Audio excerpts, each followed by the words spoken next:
Are you looking for a beginner's guide to Warframe, or perhaps just here to refresh your memories? I'm Tipsy, and in this new series we'll be creating a brand new Warframe account and going through everything you need for a complete beginner guide to the game. The goal of this series is to take a completely free to play account from the very beginning all the way to the latest content, which at the time of recording is Warframe 1999, and for future updates we can pick up right where we left off. This guide will be made to help new or returning players navigate everything they might encounter. If there's something you know now that you wish you had known about earlier too, feel free to leave a comment below to help others play us out. Additionally, if there's a topic you'd like me to cover as this series progresses, let me know in the comments, as I will use this feedback to shape the series into something that is both helpful and useful for everyone, new and old players alike. Each video in this series will be split into chapters, making it easy to follow along and skip to specific sections you are interested in. But before we dive in, I do want to mention that there is a referral link down below, and if you do have friends who already play Warframe, feel free to use their referral link when creating your Warframe account. Doing so will grant you a 7-day affinity booster, which will help you level up items and Warframes faster. Essentially, this is a XP booster for your gear and weapons in Warframe. Finally, here's the agenda for the first episode. You can also use the timestamps in the video to jump between chapters as we go, and hopefully you will enjoy the video, so let's just get into it. As you boot up Warframe for the first time, you will be introduced to 3 starter Warframes, and you will have to choose one of them. But keep in mind that all 3 of these frames are relatively easy to farm in the early game of Warframe, so even if you pick one that you don't like or suit your playstyle, you can always farm another one, since each of the Warframes are very accessible early on in the game, and I highly recommend choosing the one you think will be the most fun for you personally. Here you can read about each Warframe and their abilities and watch a short preview video, but here's a quick summary of each Warframe. So Excalibur is a more melee focused Warframe and comes with a passive ability that grants you a 10% bonus to attack speed and also damage when using certain melee weapons such as swords, nikanas and rapiers. Excalibur's abilities complement melee combat very well. With his first ability, the slash dash, a gap closer that lets you dash 2 enemies and close the gap between your enemies. And the second ability, the radical blind, a blinding ability that disables nearby enemies, making it easy to melee them and without taking much damage. Then you have the radial javelin, a ranged attack that hits multiple enemies and also can ensnare enemies hit by it, again making melee easier for you. Lastly, we have the exalted blade, which summons a powerful energy sword that can be modded like any other weapon in Warframe, and with the correct mods can be very powerful. So if you enjoy melee combat, Excalibur is a solid fun choice for that. The second frame, Volt, is one of Warframe's speed-focused frames. His passive ability, which charges up every meter you move, adding 10 electrical damage to your next attack for every meter you have traveled, up to a maximum of 1000 bonus damage. While this isn't very strong later in the game, it can be very helpful early on. Volt's abilities provide a versatile toolkit with a speed buff on top. The first ability, the Shock, is a ranged stun ability which also does AoE damage to all nearby enemies. Then you have your Speed ability, which boosts your movement speed and reload speed for its duration. Then you have your Electrical Shield, which creates a shield that provides you cover and also enhances your weapon's damage when you're shooting through it. You can also carry this shield around. Lastly, you have the Discharge, which is a AoE ability that stuns and damages all nearby enemies within range. If you like a mix of utility, speed and crowd control, Volt is a very interesting choice for that. And lastly, we have Mag, who is a more ability focused Warframe, and her passive ability allows you to vacuum up pickups within an 8 meter radius. While this is useful at first, it becomes obsolete once you get a companion with the vacuum mod, and we will cover this later on as we get access to it pretty early on in the game. Mag's abilities include the Pool ability, which basically ragdolls and stuns enemies, gathering them up in one spot for easy elimination. The second ability, the Magnetize, has 2 different functions. One is tapping the ability that creates a field that snares and damages enemies over time, and you can shoot this to buff the damage over time to the enemy. On the other hand, holding down the ability will generate a shield around yourself that absorbs ranged damage and reflect damage back to them. Then you have the Polarize, which depletes enemy shields and armor while restoring shields for you and your allies. This becomes increasingly useful later on in the game once enemies begins to have some extra armor and shields. Lastly, we have the ability Crush, which is a AoE damage ability that basically crushes enemies in your radius.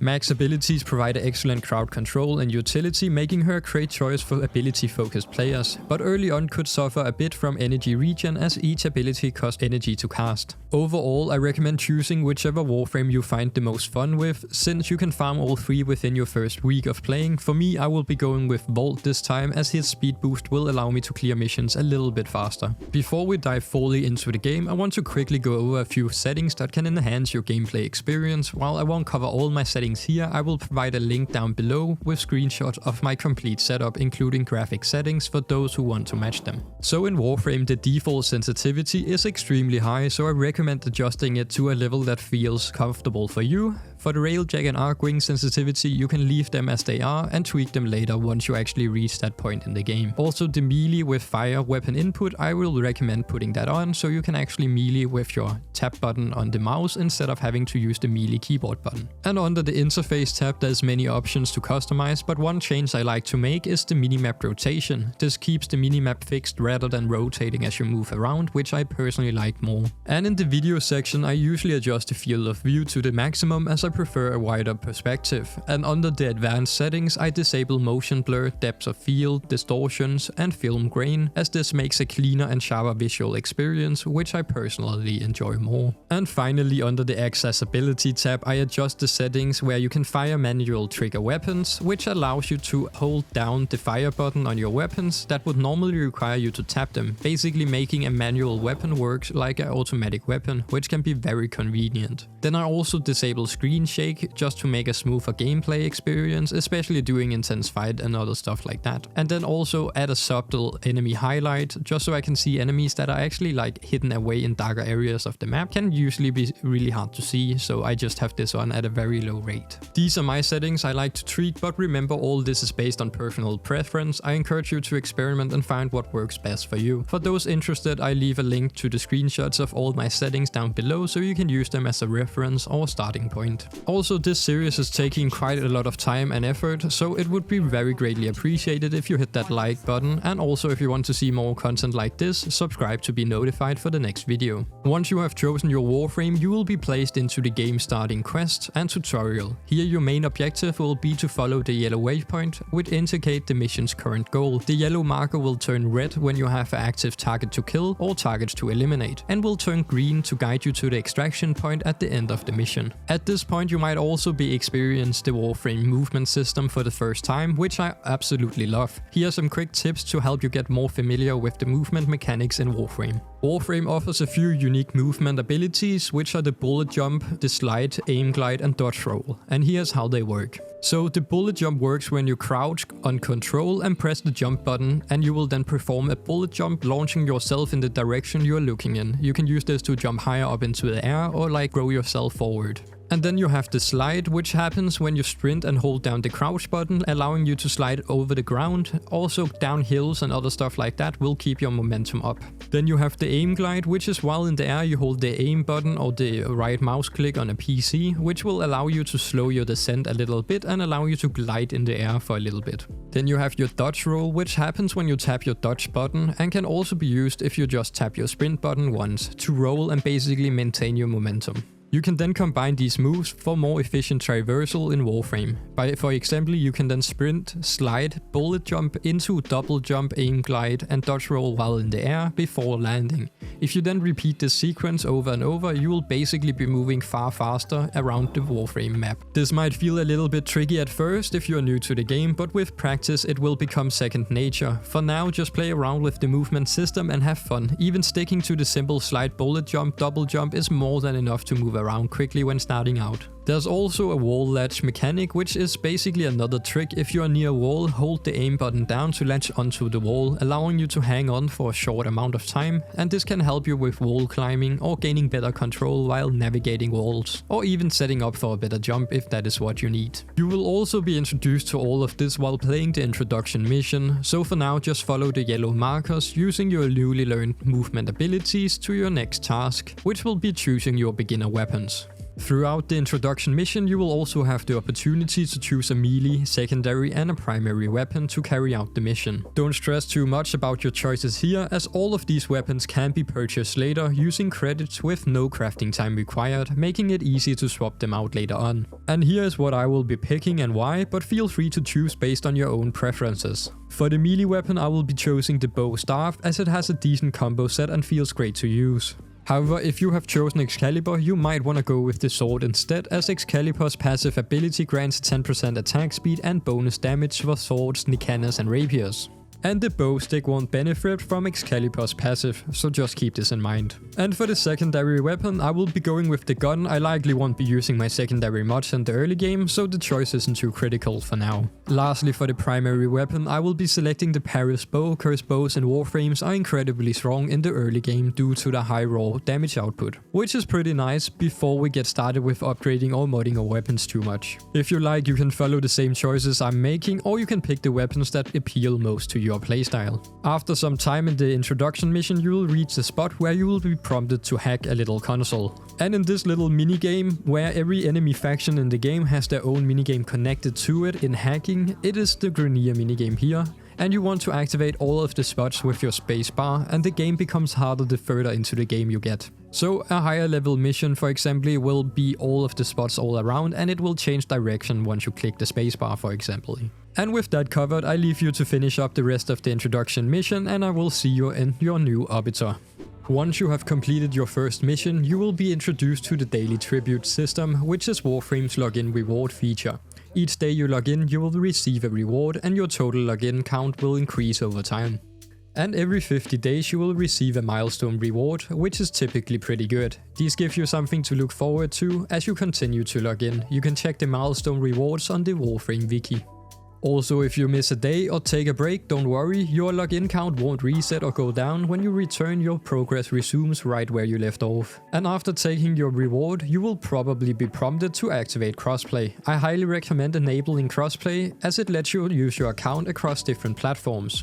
Also, I do believe that if you're on a console, you will have to enable crossplay to be able to trade with PC players, as you had to do this when crossplay was first introduced, but it might be changed for now. Also, right now is probably a good idea to check your in-game inbox, which can be found in the escape menu under the communications menu, as Digital Extremes often sends out rewards, so there might be something there waiting for you. If you use the referral link like the one in the description when creating your account, you will also be able to find your 7-day affinity booster here, which will significantly increase your early game progression. And with that covered, you will find yourself in the Arbiter, which is your main base of operations in Warframe. However, at this stage it is damaged, and the next few quests will guide you through repairing it and completing missions to unlock new features for your Arbiter. The first section you will unlock is the Arsenal, which serves as your main hub for customizing loadouts, upgrading weapons and changing appearances. While it isn't fully functional yet, since you have to unlock the mod station, you will still be able to use it to switch your appearances and so on. If you want to switch weapons, you will notice that only a few are available for credits, as most are sold for Platinum, Warframe's premium currency, but you can avoid spending Platinum by crafting the weapons. To do this, simply double-click the weapon to open the weapons marketplace. Here you can see Platinum purchase, which is not recommended as it is expensive and unnecessary. However, right underneath that, there should be an option to buy the blueprint option, which costs 20,000 credits in this case, and allows you to buy the blueprint that can craft the weapon using resources gathered in normal missions. Crafting is the primary way to obtain weapons in Warframe. Some weapons do require additional farming for parts that are dropped from specific enemies or missions, which we will cover later on. You might also have noticed by now that you start with 53 Platinum, which cannot be traded with other players, but try to avoid spending it on weapons or cosmetics. Instead, save it for Warframe slots and weapon slots, which we will discuss more in detail later on. But to keep it short, each weapon and frame cost a slot, and you do not have infinite slots at the beginning, so you will be limited to have a certain amount of frames and weapons till you buy more slots to expand your arsenal. Next up, simply follow the quest and head to your navigation station, which is the star chart. The star chart serves as the main map of Warframe, where you will select mission nodes. Each planet on this map has a series of mission nodes on it, which can be completed, and to travel to the next planet you will have to complete a node called the Junction node. And to unlock a node, you must have completed the node before it. As of current right now, you will have to complete a few more quests to actually be able to freely move around the map, as you're still in basically the tutorial quest of the game. You can also join a friend or other players in missions you haven't unlocked yet, which is basically taking a taxi, which allows other players to taxi you to nodes you don't have access to yet. But for now, just focus on the main questline, which will guide you through missions on Earth and help you repair your Arbiter, unlocking all its stations and mechanics you need. And here is a quick summary of the early game goals as of this stage in the game. First, follow the main questline, as this will introduce key mechanics, unlock new features and guide you to the syndicates and other vital systems in the game. And while doing this, you can also complete nodes even if the questline doesn't require it. Clearing nodes on the star chart helps you progress towards unlocking the Steel Path mode, a harder mode which requires all nodes to be completed on the star chart. Clearing nodes early is a great habit as it will benefit you in the long run. Now it's time to restore your Arbiter so you can use the different mechanics the game has to offer, so head to the navigation system and start the mission on Earth to begin the quest. The game should help you on what to do in the mission, so just follow the yellow marker and you should be good. But some things to be on the lookout for is resources, as you can already begin to farm some resources, and each planet in Warframe has a different set of resources to offer, and some are more common than others.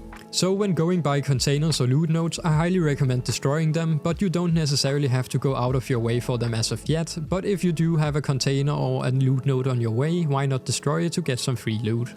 You might also stumble upon something called the Cube Den, which I highly recommend destroying, as there's a chance for them to drop a certain pet mods, but also a chance to drop a Cube egg, which can be used for a companion later on in the game.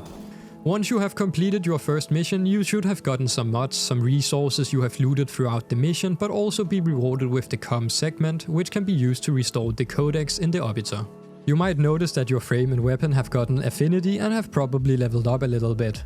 We will go over this a bit more later, but to keep it short, basically every time you level up a weapon or frame for the first time, you will get mastery for that.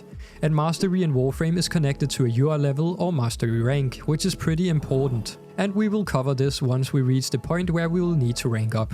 With the mission complete, you can now go and install your Codex station, and this station is pretty important, as this is the place you will begin quest in Warframe, but also the place where you can check general data and read about some lore and different things in Warframe.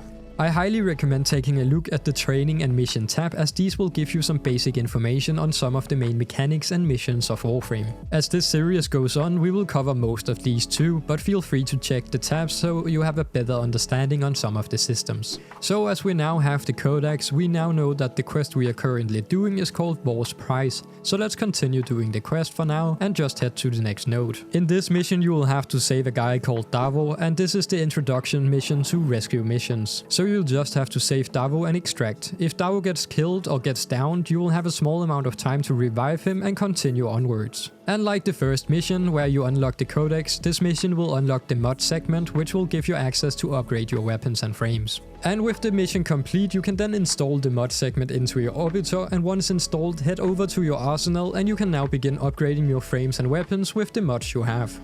So modding in Warframe can be pretty complicated for a newer player, and also pretty overwhelming, which is why I will show some basic builds all throughout this series so you can follow along and use the same builds I'm using. But I highly recommend for you to experiment with different builds with modding in Warframe, as this is one of the biggest power progressions in the game. And here are some things you need to know about modding. So first is the capacity, which can be seen at the top left side of the screen once you're inside the upgrade menu. This is the capacity you can see at the top left, is how much you can put on the weapon or frame. As the weapon or frame levels up, you will gain more capacity, up until level 30, where the frame or weapon will have the maximum capacity of 30. You can also put in an Oricon catalyst or reactor to double the capacity to 60, and there's also something called foaming, where you basically reset the weapon's level and level it back up, but this time you will have gained an extra polarity. So as you might have noticed, each mod has a number and a sigil at the top right side of the mod, which indicate what the mod cost and also which polarity it belongs to. And the mod slot on the weapon might also have some polarity, so if you match a mod with the correct polarity, the mod will cost half the capacity. But on the other hand, if you put a wrong match, it will cost capacity extra. And this will be indicated on the mod cost by either showing green for half cost or red for extra cost. You can also upgrade mods by right-clicking on the mod and spending currency called Endo and credits to level up the mod. But just keep in mind that the mod capacity cost will also increase with the stat increase. So just keep an eye out and don't upgrade things you don't need to. So now that we understand modding a little bit better, we will just throw on some things, as we currently do not have enough capacity to actually do anything useful. And before we continue, you can also have a look at the mod station. Here you will be able to sell mods, but you can also sell or dissolve mods for Endo. On top of this, you will be able to combine 4 mods and some extra credits to basically roll for a better mod. You will also be able to fusion the mods here, which is, as we mentioned before, upgrading a mod. You can just do it here if you want to see all your mods instead of upgrading them directly on the weapon or frame. I highly recommend never selling mods for credits, as credits are easy to come by, while on the other hand Endo will be more worth it. Also, don't sell or dissolve mods you only have one of, as you might need it later on. So basically you want to try to have at least minimum one of each mod in the game. And maybe more if you want to have mods at different levels. This is some hard in-game stuff, so you don't have to worry about it right now, as you will just be farming mods here and there. There's also a spot called the Ayatan treasure. Here you will be able to do something later on, where if you find a sculpture, you can basically level up this sculpture and actually sell it for Endo, receiving a good amount of Endo to upgrade your mods. I do have a video fully covering Ayatan sculptures if you want that right now, but otherwise we will cover this in a later segment. And now with our frames and weapons modded and having had a look at the mod station, we are ready to continue onwards with War's Prize. As before, start the mission, complete it and retrieve the segment, and then extract. Upon completion you will receive a few mods and the Foundry segments from this mission, which is essential for creating items in Warframe. So just go ahead and install the crafting segment, which is called the Foundry. In the Foundry, all of your blueprints will be displayed and you can craft items, if you have the necessary resources for that item. This should also start the quest, which will guide you through the crafting process using the crafting negator as an example for crafting. And a quick tip, when you hover over resources in the crafting menu, you will be able to see where they are most commonly found. But for now, just follow the quest as it will guide you and provide the resources you need. Once you're ready, head back to the navigation menu and start the next mission. This mission will take you to 3 different spots where you will have to open a locker and just destroy the crates around it to gather the resources you will need. Once you have completed the mission, head back to the Foundry to craft the negator and then begin the next mission to retrieve the nav segment, as you will need the navigation segment to basically be able to use the navigation station for all of the different missions. So just go ahead and complete the nav segment mission, so you'll be able to obtain the nav segment. After that, it is time to take on Captain War. However, if you do have leveled up your frames and weapons a little bit, it is probably a good idea to see if you can upgrade or mod some things onto your weapons and warframes. For example, I will max out my segregation on the Paris to ensure it one-shot enemies, and then randomly equip other mods where there's space for them, for now. And once you're ready, you can start the Confront Captain War mission, and after defeating War and completing the mission, congratulations, you have now finished the pre-tutorial of Warframe, and have now semi-access to Warframe's border systems. And the next 3 chapters will cover some essential things I highly recommend obtaining before logging off for today. 2 of the things will involve either a crafting cooldown or waiting a period of time. Now that you basically have access to the game, I highly recommend beginning with Sire's Vigil quest, which can be found in Cetus on Earth. Completing this quest is essential to unlock the junction to Venus, which we will cover in the next chapter. Venus Junction introduces a new planet and also marks the start of acquiring your first companion equipped with Vacuum mod, commonly referred to as Autoloot. I won't go over every detail of the quest, as I want to keep this guide spoiler free for players who prefer to experience story quests on their own. However, I will highlight any part that might require additional explanation, ensuring everything remains spoiler free. To start Sire's Vigil, head to Cetus, the open world player hub on Earth, and talk to Khonsu to begin the questline. When you are in the open world area, you can then hold the map button down, or M, and then open the larger map and utilize the fast travel points scattered all across the open world. At some point while doing this quest, you will probably be introduced to something called the Nightwave, which is essentially Warframe's free battle pass, and it is completely free, so there's no nitpicking and the sour taste from a battle pass. This is nothing like that. You can access the Nightwave from just behind the Codex station in your orbiter. And by completing daily and weekly challenges, you will earn standing to rank up in the Nightwave. The rewards are excellent and might include weapons and Warframe slots, mods, cosmetics and much more. I highly recommend tackling these challenges whenever possible to maximize your progress while playing. Additionally, you can earn Nightwave creds, a currency you can spend in the Nightwave shop. This shop offers Oricon Catalyst and reactors to enhance your weapons or Warframe capacity, as well as other useful mods and items, so be sure to check this shop regularly as it rotates weekly. And while you're progressing Sire's Vigil, you might need to equip a Codex scanner at some point, and if you're unsure how to equip this, you will have to go to your arsenal, then select the gear wheel menu and add a Codex scanner to the slot in your gear wheel.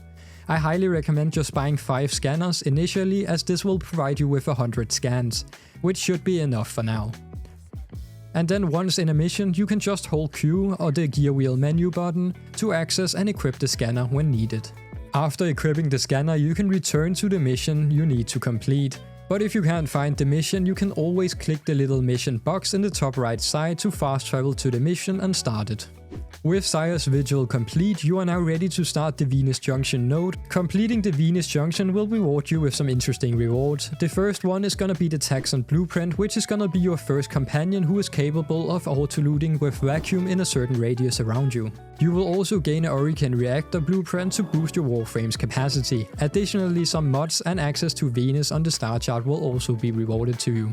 Once you're ready, start up the Venus Junction mission and complete it. This should be fairly easy and be done pretty quickly. I will be going over the other junctions, but this one, just to keep again spoiler free, you will be able to do it without any issues. After completing the junction, I would recommend heading straight for the Foundry in your orbiter to check your available resources. If you have been actively looting during your missions, you may already have found some Neroids, a rare resource required to craft the Taxon, and Neroids can be found on Earth, Lua, Ares and Deimos, as indicated in the tool tip.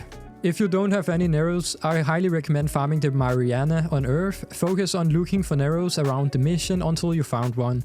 Repeat this mission until you have at least one so you can begin the crafting of Taxon. Starting the Taxon blueprint early is important as it takes 24 hours to craft, and by doing this you will have your first companion ready to go for episode 2 of the beginner guide. And at this point in the game you should have maxed out your Mastery XP and be able to rank up, so let's go over the Mastery and ranking up your Mastery rank.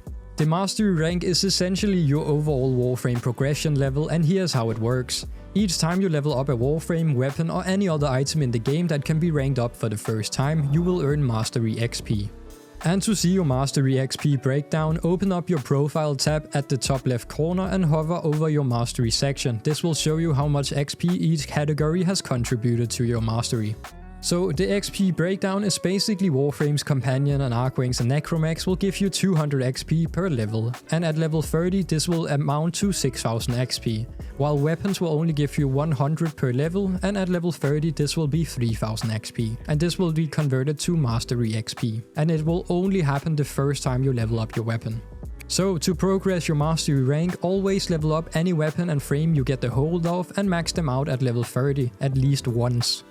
Even if you don't plan to use certain items, leveling them up contributes to your rank for the first time. On this account we won't delete any frames or weapons, instead we will farm the platinum needed to buy the slots. This approach demonstrates how easy it is to actually expand your arsenal throughout the game. And once you have accumulated enough Mastery XP to rank up, you will be able to open your menu and begin a Mastery rank test. Each test will challenge a different aspect of your gameplay. So just keep that in mind, that each test will be different, like the first test will require you to complete a few waves with only your primary weapon. Completing this test successfully, and congratulations, you are now Mastery rank 1. And one thing to keep in note is that if you're trying to level up fast, you will have to do them as fast as you can, because you can only do one Mastery rank test every 24 hours as of the current time. And with one of the latest updates to Warframe, you will not be able to fail the Mastery test and have to wait 24 hours anymore. You will be able to redo it until you complete it, and once you have completed it, you will then have to wait 24 hours. Before this update, if you failed your Mastery rank test, you had to wait 24 hours to continue.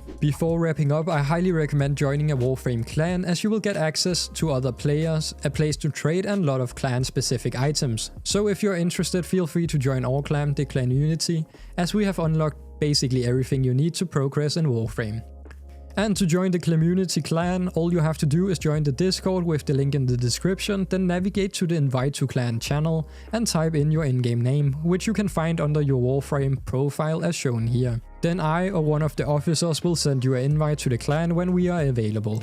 Once the invite has been sent, you can find it in your inbox in Warframe and simply accept it from there. After accepting the invite, you can then craft your clan key in the Foundry to actually access the clan dojo, where you will be able to access all of the clan benefits. So I highly recommend getting the clan key crafted, and in the next episode we will also be going over some clan stuff, so definitely get this done. So by now you should have your Taxon and clan key crafting and be ready to venture to Venus to continue your adventure. While you wait for the next episode in the series, I got a little homework for you if you're up for it. On Earth there's a spy mission called Cambria, successfully clearing all 3 vaults without the timer running out after being detected, and you will be rewarded with Rotation C rewards. Rotation C rewards on this mission in Earth will give you a chance at 9 different mods, so I highly recommend farming this mission to try and at least get Vigorous Frost or Volcanic Edge, as these are powerful mods for your melee weapon. And that's it for the first episode of this beginner guide. I hope you found it useful. If you have any questions or want more Warframe tips, don't forget to like and subscribe for future content, and check out my other videos for more guides and tips. We also have a Discord server where you can join a Warframe clan. Feel free to hop in there and become a part of the community. Stay tuned, stay tipsy, and I will catch you in the next one. Peace out.